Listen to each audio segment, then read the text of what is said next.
the committee has come to a clear scientific conclusion. This is a safe and effective vaccine. The committee also concluded that the vaccine is not associated with an increase in the overall risk of thromboembolic events or blood clots.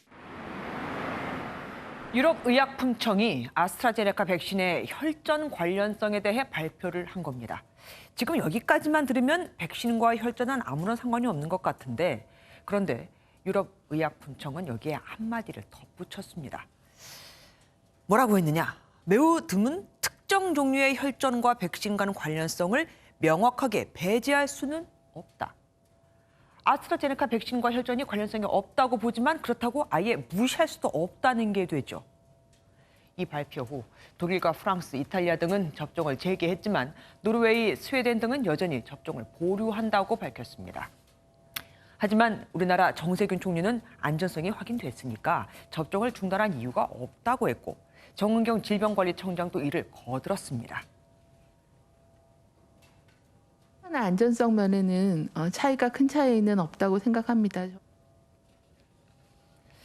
시민들의 불안감은 쉽게 가라앉지 않고 있습니다. 혈전이라는 게 뭔지, 정말 백신과 무관한 건지, 백신은 그래도 접종을 받는 게 나은 건지, 심가현 기자가 여러 전문가들의 의견을 들어서 그 궁금증을 정리해봤습니다. 혈전은 한마디로 우리 몸속에 생긴 핏덩이라고 생각하면 됩니다. 혈관 속의 혈액은 계속 액체 상태로 흘러가야 하는데 이 혈액이 지방 성분과 노폐물 등과 뭉쳐서 덩어리진 채 굳어버린 겁니다. 굳어버린 피는 혈관을 막게 되는데 뇌혈관을 막으면 뇌경색, 심근계 혈관을 막으면 심근경색이 발생할 수 있습니다. 국내 사례의 20대 남성은 뇌혈관에 혈전이 생겨서 심한 두통이 나타났다고 볼 수 있습니다. 혈전은 자연적으로 사라지기도 하지만 때론 증상이 없었어도 뇌혈관과 심장혈관을 막아 사망으로 이어지기까지 합니다. 전문가의 설명 들어보시겠습니다. 그래서 우리가 잘 알고 있는 심근경색증이나 뇌졸중 같은 것도 혈전 때문에 생겨요. 요양병원 같은데 누워 계시는 분들, 움직임이 없으니까 혈전이 더 생기기 쉽죠. 그런 경우에 많이 위험합니다. 혈전은 60세 이상의 고령, 흡연, 당뇨나 고혈압, 또 비만 등의 다양한 요인으로 발생할 수 있습니다. 백신이 혈전을 일으켰다는 근거는 아직 확인되지 않았습니다.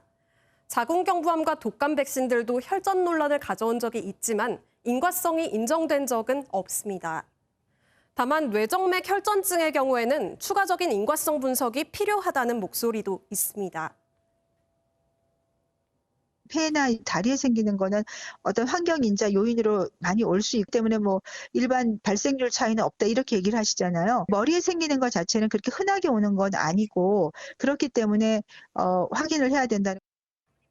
유럽의약품청과 세계보건기구 그리고 우리 방역당국 여기에 전문가들까지 이구동성으로 하는 말이 있습니다.